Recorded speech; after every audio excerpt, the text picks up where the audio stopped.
Alright, so you have a gig that you're going to play. Yeah. You have the decision and the wherewithal to decide, do you want to play a pushed amp or do you want to play an amp with some headroom? What do you decide? You want to play... Can you tell me what gig it is? Alright. What type of gig? Let's say we're playing a small bar venue. There's around 50 people to 100 people. 100's probably pushing it, probably 50. I'm trying to think. Let's say you have a Vox AC-15. Yep. Or you can do some type of Dr. Z rec. Okay. Head and cab. That has some more headroom. What are you going to choose? We're playing like classic barroom stuff. Classic rock, your classic rock, country, maybe some blues or Stevie Ray Vaughan, which is kind of classic rock. Yeah. Okay. Would you rather have a pushed amp that's perfect for the gig, or would you rather have the headroom? All day long, I want a pushed amp. All day long. I will be much happier with a pushed amp, rolling my volume down, and it being kind of crunchy when it's clean. Even pretty crunchy when it's supposed to be clean.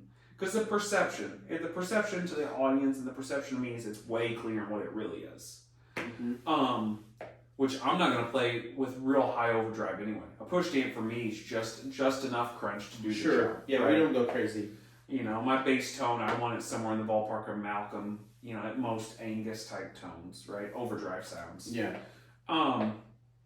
So for me, I want a pushed amp every time, and I will work a couple boost pedals into it, and I would be more than happy.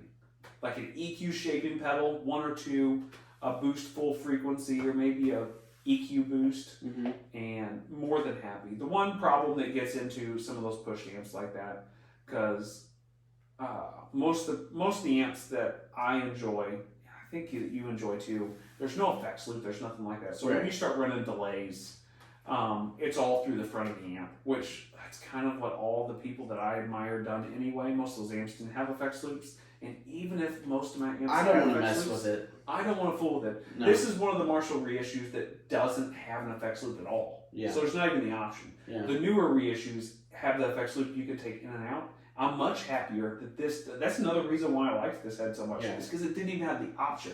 Yeah. Not even in the circuit. You don't have to push a button and it run through some other pieces. Right.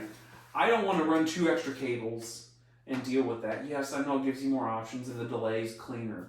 But for me, most of my guys that I really love were playing deluxe memory mans in the front. They were playing echo plexes in the front. Or the delay was put on after the recording and everything. Well, that's true. Which is a whole nother subject. And reverbs, here we are talking about reverbs again at a gig. I'm probably turning the reverb way down, if not off, you know? And if I honestly need that much reverb, you know, we can add a little bit in the front. It's probably not going to hurt it much. So you're going pushed. I'm going pushed amp 100% of the time. I have found, if I like to clean pedal platforms, I would have a 100-watt Marshall here. Not that there's a big difference between 50, and I have a Fender Twin. You know what I mean? Yeah. And it's just, to me, it's brutal. I know that there's places and people that love doing it, but it is hard. It's a hard thing for me to work with. Well, I think you're wrong. Okay. I would not do pushed 100%. Here's why.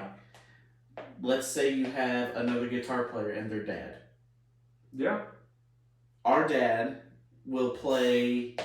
He's got his Boss multi-switcher, and he's got a Fender Twin, and he's got the volume pedal on the multi-switcher or whatever it is. I think he's got an ME80 right Yeah, now. so anyways, he's got it like half cocked, and then he plays a solo and goes full, and you can't hear anything but him. He does the ultimate guitarist trick. What he does is he goes through sound check with his volume at 50%. Yes. And you never hear it 100%. Never. Smart man. That's a little tip for any guitarist out there. Don't give them your solo boost tone at sound check. Because then, whenever you kick that thing on, you can't hear anyone else. Oh my gosh. So my thing is, if I am playing with another guitar player, I want the headroom. Because you could have a dad. Yeah. Like someone who just Now, if it is someone that you like blend with and you've played with a long time, maybe you go the pushed route. Yeah. But like, I would say if I am playing with someone that I don't know, you're better off having the headroom because you don't know what the mix is gonna be like. You don't know how you're gonna cut. Like, I would say it totally depends on your scenario. Yeah. Like, I would like to go pushed, like a small combo. Let's say I got a tweed, I would like to have that. Right. But if I'm playing with someone like our dad, yeah, you want the assurance that you can get up and over. Honestly, I don't even want up and over because that's too much. I just want to be heard. Yeah. So I'm gonna say headroom in that scenario. Well, you're wrong. Yeah. Yeah. Okay. No, it's just, horses for courses, right? And yeah, I know you're gambling. You're gambling. And you show up with that amp and it might not be the right size for that room. If you got a treble booster, you'll cut through. Don't get me wrong. Or let's say you got a tube screamer, you're going to cut through in some way. But there's a point where you were still not heard. Why do you have a tube screamer? another time, another show. Yeah, so anyways, that's pretty much it. Yeah, okay. Well, I think that wraps it up. Do you have anything else you want to mention about Creed or Mark Tremonti? I just want to put a disclaimer. Creed, I've enjoyed your music. Yeah, definitely. I have. It's not for everybody, but you know what? I don't mind it. So they get a lot of the same hate Nickelback does. Yeah. And let me tell you, those musicians are good. I would rather listen to Nickelback than Creed. Ooh, don't crucify me. Man, that's hot topics. I know. Hot take. I would rather hear Nickelback than Creed. Wow. Yep. Man, what if you could go to a Nickelback show headlined by Creed? That's the ultimate gig for you, huh? No, that is not the ultimate gig. That is a gig I would see. Yeah, I would not pay money to go see that. All right. Anyways, that's it.